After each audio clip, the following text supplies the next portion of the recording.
இன்னைக்கு நம்ம வீடியோவில் என்ன பார்க்க போகிறோம்னா ஆங்கர். நீங்கள் ரொம்ப ஈஸியாக கோவப்படுறவங்களா? சின்ன விஷயத்துக்கு கூட மற்றவங்க உங்களை ஈஸியாக ட்ரிகர் பண்ணிடலாமா? நான் பேசுகிறது உங்களை பற்றி தானா? No that you are not alone. கோபங்கிறது மனுஷனுக்கு இயல்பான ஒரு உணர்ச்சி தான். ஆனால் அது உங்கள் கட்டுப்பாட்டில் இல்லாமல் போகிறப்ப தான் உங்களுக்கே பேக் ஃபயர் ஆகுது.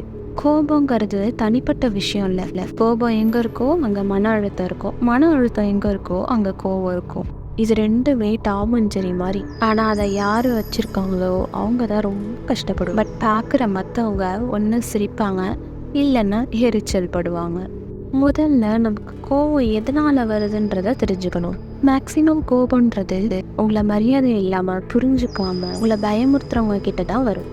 ஆர் உங்ககிட்ட அநியாயமாக நடந்துக்கிறப்போ, நீங்கள் பேசக்கூட முடியாத அளவுக்கு நெகட்டிவ் கம்யூனிகேஷன் ரிசீவ் பண்ணுறப்போ. சப்போஸ் நீங்கள் ஒரு டிராஃபிக் ஜாமில் மாட்டிட்டீங்கன்னு வச்சுக்கோங்க. உங்கள் மீட்டிங்க்கு லேட் ஆகுது, உங்கள் ஹார்ட் ரேட் இன்க்ரீஸ் ஆகுது, உங்கள் நெஞ்சே கொந்தளிக்குதுன்னு வச்சுக்கோங்களேன். இந்த மாதிரியான சுச்சுவேஷனில் வர கோபம் ரொம்ப நார்மலான கோபம்தான்.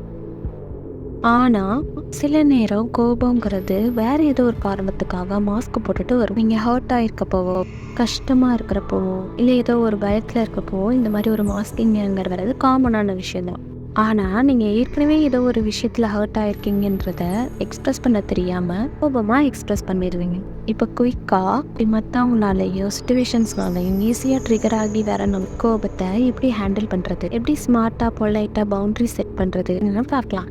ஃபர்ஸ்ட் ரொம்ப முக்கியமான விஷயம் என்னென்னா, உங்களை ஈஸியாக எது கோவப்படுத்த ட்ரிகர் பண்ணுது அப்படின்றத கண்டுபிடிக்கிறது தான். அது ஒரு பர்சனாக இல்லை ஒரு ஸ்பெசிஃபிக் சுச்சுவேஷனான்றதை பாருங்கள்.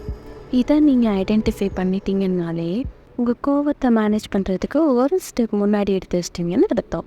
செகண்ட் ஸ்டெப் உங்கள் ஃபீலிங்ஸை கம்யூனிகேட் பண்ணுற விதம். இதுதான் ரொம்ப முக்கியம். இங்கே தான் நீங்கள் ரொம்ப கவனமாக இருக்கணும். உங்களோட கம்யூனிகேஷன் கோவத்தில் முரட்டுத்தனமாக இல்லாமல் கான்ஃபிடென்ஸாக இருக்கணும். உதாரணத்துக்கு நீங்கள் எப்படிலாம் பண்ணுறப்போ எனக்கு கோவத்தை உண்டாக்குது அப்படின்னு சொல்லி ஏன்னு உங்களோட ஹானஸ்டான ரீசனை சொல்லுங்கள். இது மாதிரி பேசுறது ஒரு மிஸ் அண்டர்ஸ்டாண்டிங்கை தடுத்து அண்டர்ஸ்டாண்டிங்கான ஒரு ஹெல்த்தியர் ரிலேஷன்ஷிப்பாக பில்ட் பண்ணும். Third one, boundary setting. என்னால் இவ்வளோ தான் பொறுத்துக்க முடியும், ஒரு லிமிட்டுக்கு மேலே என்னால் பொறுத்து போக முடியாது அப்படிங்கிறத மற்றவங்களுக்கு தெரியப்படுத்துகிறேன். இந்த பவுண்ட்ரி செட்டிங்கை ரொம்ப கன்சிஸ்டண்ட்டாக ஃபாலோ பண்ணுங்கள். யாராவது அவங்க லைனை க்ராஸ் பண்ணாங்கன்னா நீங்கள் யோசிக்காமல் நோ சொல்லிட்டு போயிட்டே இருப்பீங்கன்றதை தெரியப்படுத்துங்க. பவுண்ட்ரி செட்டிங்கிறது உங்களை நீங்களே டேக் கேர் பண்ணிக்கிற மாதிரி. மற்றவங்க மேலே அக்கறை இல்லை, செல்ஃபிஷாக இருக்கும் அப்படின்லாம் நினச்சி எந்த ஒரு கவலையும் வேணும். இது இமோஷ்னலி நீங்கள் காம்ப்ரமைஸ் ஆகாமல் உங்களை நீங்கள் ஹர்ட் பண்ணிக்காமல் இருக்கிறதுக்கான வழி.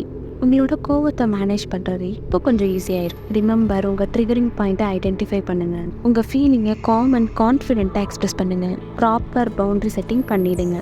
இதெல்லாம் பண்ணுறப்போ நீங்கள் உங்கள் கோவத்தை மட்டும் மேனேஜ் பண்ண போகிறதில்ல, ஹெல்த்தியான இமோஷ்னல் என்விரான்மெண்ட்டை உங்களுக்கும் உங்களை சுற்றி இருக்கவங்களுக்கும் நீங்கள் கொடுக்க முடியும். இப்போ கோவத்தை எப்படி கம்மி பண்ணுறதுன்னு பார்க்கலாம். ஃபர்ஸ்ட், முன்னாடி நான் சொன்ன மாதிரி உங்கள் ஃபீலிங்ஸ், அதாவது எதனால் நீங்கள் கோவப்படுறீங்கன்றதை கண்டுபிடிங்க. அது உண்மையாகவே ஜஸ்ட் டிராஃபிக் ஜாம் ஆலையா, இல்லை ஒரு person or personal issues work ஆலையா, எதனால் நீங்கள் அப்செட்டுன்னு ஐடென்டிஃபை பண்ணுங்கள். Second one, self awareness. நீங்கள் எப்போல்லாம் கோவப்படுறீங்களோ அப்போல்லாம் உங்கள் பாடி சில அறிகுறிகளை உங்களுக்கு காமிக்கும். நீங்கள் கோவப்படுறப்ப உங்கள் ஹார்ட் ரேட் இன்க்ரீஸ் ஆகிடுமா, உங்கள் உள்ளங்கை எப்போது வேர்த்திருக்கா, இந்த மாதிரி சில அறிகுறிகள் மூலமாக உங்கள் பாடி உங்கள்கிட்ட நீ நார்மலாக இல்லைன்றதை கன்வே பண்ணும். ஸோ நெக்ஸ்ட் டைம் நீங்கள் எப்படி ஃபீல் பண்ணுறப்போ லோவாக டீப் பிரீத் எடுங்க. இது உங்களோட படப்படப்பை கம்மி பண்ணி உங்கள் பாடி அண்ட் மைண்டை அமைதியாக்கிறதுக்கு உதவியாக இருக்கும். ஃபோர்த்து, ப்ரெசன்ஸ் ஆஃப் மைண்டை இன்க்ரீஸ் பண்ணிக்கோங்க. பாஸ்ட் அண்ட் ஃப்யூச்சரை பற்றி எதுவும் யோசிக்காதீங்க. நீ இந்த மாதிரி கோவத்தை என்னால் கண்ட்ரோல் பண்ண முடியலை அப்படின்னா தெரபிஸ்ட் கிட்டேயோ கவுன்சிலர் கிட்டேயோ போயிட்டு நீங்கள் உங்களோட இமோஷன்ஸை கண்ட்ரோல் பண்ணிக்கலாம். ஸோ நெக்ஸ்ட் டைம் இனிமேல் உங்களுக்கு கோவம் வரப்போ நான் சொன்ன இந்த டெக்னிக்ஸை ஃபாலோ பண்ணுங்கள். எதுக்காக உங்களுக்கு கோவம் வருதுன்னு ரெக்கக்னைஸ் பண்ணுங்க. செல்ஃப் அவேர்னஸ், ப்ரீதிங் எக்ஸசைஸ், இது எல்லாத்தையுமே ட்ரை பண்ணுங்கள். இதெல்லாம் பண்ணுறப்போ உங்களுக்கே ரொம்ப ஆச்சரியமாக இருக்கும், நம்ம எந்த அளவுக்கு அமைதியாக மாறி இருக்கோம், எப்படி நம்ம சுச்சுவேஷனை எப்படி ஹேண்டில் பண்ணுறோன்ற அந்த ஒரு தெளிவு உங்களுக்கு கிடைக்கும். அது மட்டும் இல்லாமல் உங்களால் இப்போ எல்லாத்தையும் எஃபெக்டிவாக மேனேஜ் பண்ண முடியும். And remember, it's about responding, not reacting.